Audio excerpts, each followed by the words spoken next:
किडना विकून पैसे देतो पण पैशासाठी पक्ष बदलू नका। खासदार ओमराजे निंबाळकरांना उमरगा तालुक्यातील शिवसैनिकांचं आवाहन। एकही शिवसैनिक ठाकरेंची शिवसेना सोडणार नाही, शिवसैनिकांचा ठराव। बंडखोर खासदारांविरोधात भिवंडीमध्ये ठाकरे सेनेचं जोडीमारो आंदोलन। बंडखोर खासदारांच्या विरोधात जोरदार घोषणाबाजी। ठाकरे सेनेचे उपनेते विश्वास थळे आणि ठाणे ग्रामीण जिल्हा प्रमुख कुंदन पाटील यांच्या नेतृत्वात हे आंदोलन। नांदेडमधील हदगाव विधानसभेचे माजी आमदार असलेले माधवराव पाटील जळगावकर भाजपच्या वाटेवर असल्याची चर्चा। अशोक चव्हाणांसोबत भाजपमध्ये गेलो असतो तर आमदार झालो असतो, जळगावकरांकडून ही खंत व्यक्त। यवतमाळ या ठिकाणच्या काँग्रेस भाजप पवारांची राष्ट्रवादी ठाकरेंच्या शिवसेनेतील पदाधिकाऱ्यांचा शिंदेंच्या शिवसेनेत प्रवेश। पालकमंत्री संजय राठोड यांच्या प्रमुख उपस्थितीमध्ये यवतमाळच्या समर्थ प्राईड या ठिकाणी पार पडला पक्षप्रवेश सोहळा। पहिल्याच दमदार पावसात पुण्यातील हिंजवडी फेज 1 मान परिसरातील रस्ते जलमे। रस्त्यांवर पाणी साचलं, वाहन चालकांची तारांबळ। अनेक ठिकाणी वाहतूक मंदावली। नालेसफाईच्या दाव्यांवरून नागरिकांचा संताप।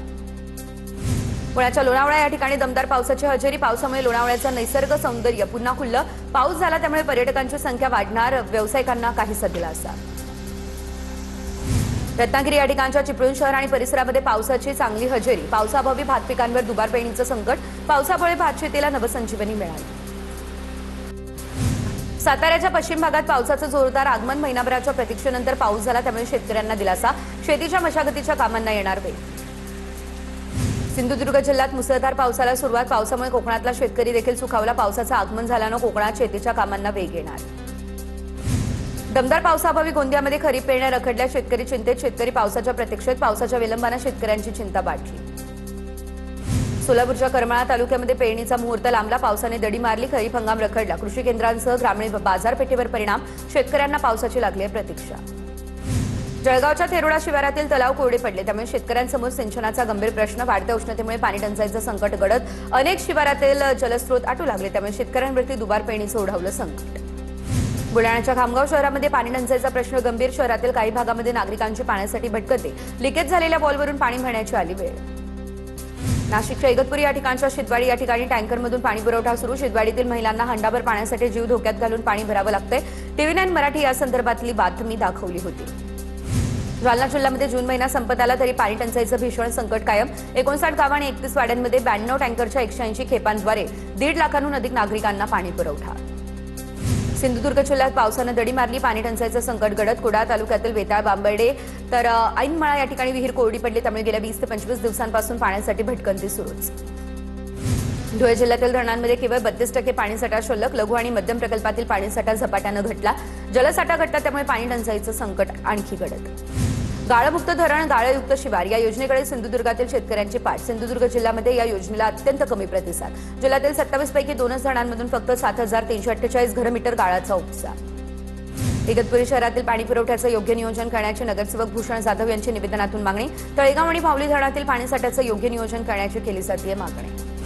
पुण्यात पाणी कपातीच्या पार्श्वभूमीवर महापालिका कडक पावलं उचलण्याच्या तयारीत। पिण्याच्या पाण्याचा व्यावसायिक वापर किंवा गैरवापर करणाऱ्यांवर 10,000 रुपयांचा दंड ठोठावला जाणार। छत्रपती संभाजीनगर महापालिकेकडून हर्सुल तलावातील पाणी उपसा टप्प्याटप्प्यानं बंद करण्याचा निर्णय। नव्या जलवाहिनीमुळे आता जायकवाडीचं पाणी उपलब्ध होणार त्यामुळे तलावावरील ताण कमी होणार। पाऊस लांबला त्यामुळे चाळीसगावच्या गुरांच्या बाजारामध्ये बैल खरेदीकडे शेतकऱ्यांनी पाठ फिरवली आहे। बैल खरेदी विक्रीला शेतकऱ्यांचा प्रतिसाद नाही। शेतकऱ्यांना चांगल्या पावसाची प्रतीक्षा। पुणे जिल्ह्यातील खेड, आंबेगाव आणि जुन्नर तालुक्यामध्ये पाऊस लांबला त्यामुळे मेंढपाळांचा परतीचा प्रवास रखडला। चारा, पाण्याची टंचाई आणि वाढत्या उष्णतेमुळे शेळ्या मेंढ्यांवर उष्माघाताचा धोका। पशुपालकांमध्ये चिंतेचं वातावरण।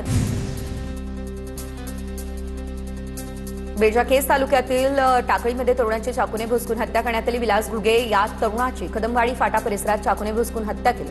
आरोपींना अटक करण्याच्या मागणीसाठी गावकऱ्यांकडून केज शहरामध्ये रास्ता रोको। बुलढाण्यामध्ये अन्न आणि औषध विभागाच्या 10 मोठ्या कारवाया। 54,70,901 रुपयांचा मुद्देमाल जप्त। जिल्ह्यामध्ये 2 प्रकरणामध्ये मोकोका अंतर्गत कारवाईसाठी ही प्रस्ताव। नालासोपारा या ठिकाणच्या कळंब समुद्र किनाऱ्यावर भरतीच्या पाण्यामध्ये टेम्पो अडकला। अडकलेल्या टेम्पोचा व्हिडिओ सोशल मीडियावर व्हायरल। स्थानिकांकडून दोरीच्या सहाय्यानं टेम्पोला काढण्यात यश। मुंबईच्या वेस्टर्न एक्सप्रेस हायवेवरती स्टंटबाज बाईकस्वारांचा धुमाकूळ। 30 ते 40 स्टंटबाजांनी गाड्या अडवल्या। प्रवाशांना दिला मनस्ताप। अंधेरी ते विलेपार्ले दरम्यान स्टंटबाज बाईकस्वारांचा धुमाकूळ। बाईकस्वारांचा व्हिडिओ देखील झाला व्हायरल। जळगावच्या यावलमध्ये तरुणाची हत्या करत अपघाताचा बनाव। वाहनाच्या धडकेमध्ये मृत्यू झाल्याचा बनाव। तिघांविरुद्ध खुनाचा गुन्हा तर कोळनावी डांभोर्णी या रस्त्यावरील हत्येचा यावल पोलिसांकडून ओलला आहे। लातूरच्या अहमदपूर नगरपालिकेच्या पोटनिवडणुकीमध्ये महाविकास आघाडीच्या तनुजा सूर्यवंशी विजयी, सहकार मंत्री बाबासाहेब पाटलांना धक्का, नगरसेविका शाहूबाई कांबळेंचा मृत्यू झाल्यानंतर पोटनिवडणूक.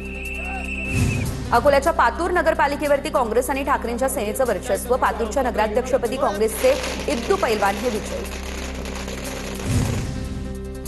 साताऱ्याच्या पाटण शहरामध्ये स्मार्ट मीटर विरोधात नागरिक आक्रमक झाले. ग्राहकांना पूर्वसूचना न देता बसवलेले स्मार्ट मीटर तातडीने काढण्याची मागणी, नागरिकांची मोठ्या संख्येने महावितरण कार्यालयावरती धडक देत आंदोलन. धुळे जिल्ह्याच्या विकास कामांचा आढावा घेण्यासाठी जिल्हा परिषदेत दिशा समितीची तब्बल 6 तास चालली बैठक. खासदार डॉक्टर शोभा बच्चाव यांच्या अध्यक्षतेखाली झाली बैठक. बैठकीला नंदुरबारचे खासदार डॉक्टर गोवाल पाडवी आणि अप्पर जिल्हाधिकारी बोरकरही उपस्थित होते. साताऱ्याच्या कराडमधील उड्डाणपुलाची एक लेन सुरू, तर पुण्याहून कोल्हापूरकडे जाणारी लेन सुरू. खासदार उदयनराजे भोसले, मंत्री शिवेंद्रराजे भोसले, आमदार अतुल भोसले यांच्या उपस्थितीमध्ये उड्डाणपूल सुरू करण्यात आला.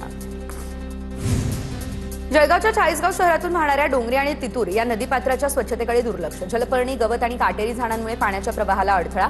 संभाव्य संकट टाळण्यासाठी नदीपात्र स्वच्छ करण्याची नागरिकांची मागणी. वाशिम एसटी बसस्थानक परिसरामध्ये अवैध प्रवासी वाहतुकीवर कारवाई, तर एसटी महामंडळाच्या सुरक्षा आणि दक्षता विभागाची ही धडक मोहीम. जळगावच्या मुक्ताईनगरमध्ये आदिशक्ती मुक्ताई पालखीसाठी उपमुख्यमंत्री एकनाथ शिंदेंकडून आकर्षक चांदीचा रथ भेट. त्यांच्या मातोश्री स्वर्गीय गंगूबाई शिंदे यांच्या स्मरणार्थ देण्यात आलेल्या या रथामुळे वारकरी संप्रदायात आनंद.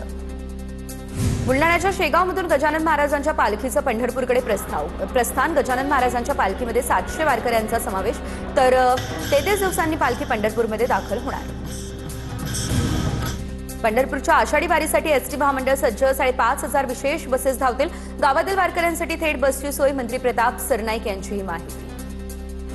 गोंदिया या ठिकाणी तरुणांचा अनोखा आंदोलन, तर रस्त्यावरील खड्ड्यामध्ये बसून तरुणांनी योग दिन साजरा केला. अर्जुनी मोरगाव रस्त्याची दुरावस्था, त्यामुळे तरुणांचं हे आंदोलन.